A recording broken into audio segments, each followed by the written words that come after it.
Conductividad térmica y mecanismos de transporte de calor. En este video se trata de dar a conocer algunos conceptos acerca de la conductividad térmica y los mecanismos de transporte de calor. ¿Qué es el calor? Es la energía que se transfiere de un sistema a otro a causa de una diferencia de temperatura. El transporte de calor se define como el balance energético que entra y sale de un cuerpo.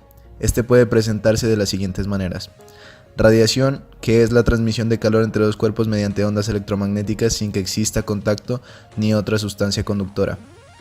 Segundo, convección, que se presenta por el movimiento global de un fluido denominándose transporte de energía convectiva. Este depende de la densidad del fluido.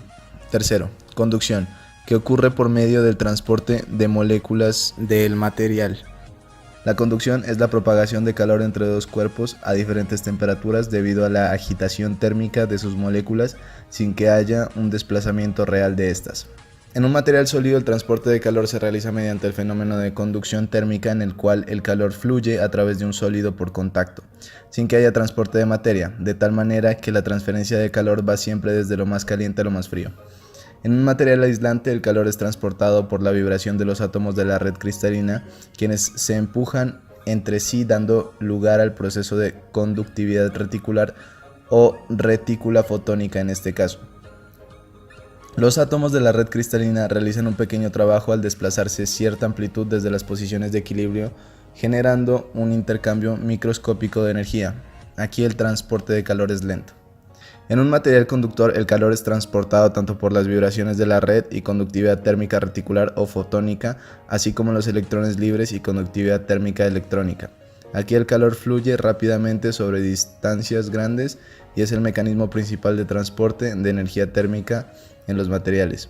En los líquidos y gases, debido a las coaliciones de las partículas y la difusión molecular, es decir, las moléculas se mueven a los espacios vacíos y de esta manera transportan calor. La conductividad térmica puede definirse mediante la ley de Fourier. La ley de Fourier establece que el flujo de calor entre dos cuerpos es directamente proporcional a la diferencia de temperatura entre ambos y solo puede ir en un sentido, de manera que fluye del cuerpo más caliente hacia el más frío. Esta ley permite cuantificar el flujo de calor conducido a partir del conocimiento de la distribución de temperatura en el medio. Se expresa que la densidad de flujo de calor por unidad de área es proporcional al gradiente de temperatura, donde K es el coeficiente de conductividad térmica del material, el cual depende de la presión y temperatura. Para los gases, K aumenta la temperatura, mientras que en los líquidos y sólidos puede aumentar o disminuir. El signo menos indica la dirección de flujo de calor, que siempre va desde lo caliente a lo más frío, es decir, el sentido opuesto al gradiente de temperatura. Su valor depende de la estructura microscópica del material como de la temperatura. La ley de Fourier se cumple bajo las siguientes condiciones. Sistema isotrópico, es decir, que el transporte de calor sea igual en todas sus direcciones. Gradiente de temperatura pequeño. Y por último, no hay transferencia de calor por convección ni radiación. A continuación se presentan las tablas de conductividad térmica de izquierda a derecha, de arriba a abajo. Algunos gases a una atmósfera de presión. Metales líquidos a presión atmosférica y algunos sólidos. Como es posible evidenciar, los metales son mejores conductores que los no metales. Los materiales cristalinos conducen el calor más fácil que los materiales amorfos.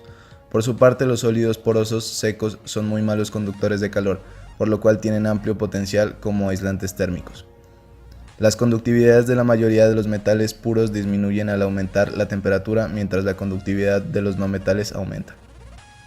Cuando se tiene datos de conductividad térmica para un material puede usarse el diagrama de estados correspondientes, el cual contiene datos para sustancias monoatómicas. Sin embargo, es posible implementarse de manera aproximada para materiales poliatómicos mientras que no se encuentre en la vecindad del punto crítico.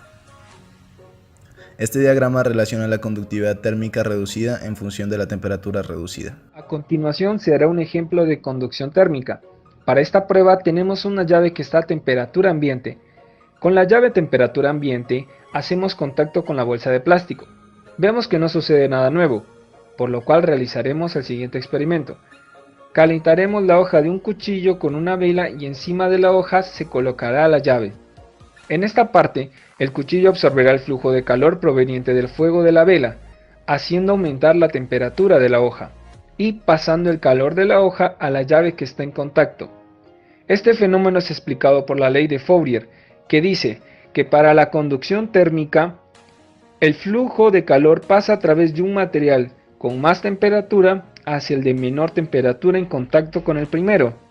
Es necesario mencionar que este fenómeno está vinculado con una constante llamada conductividad térmica, que es propio de cada material. Después de varios segundos de calentar la hoja, se procede a realizar el mismo procedimiento que el inicio.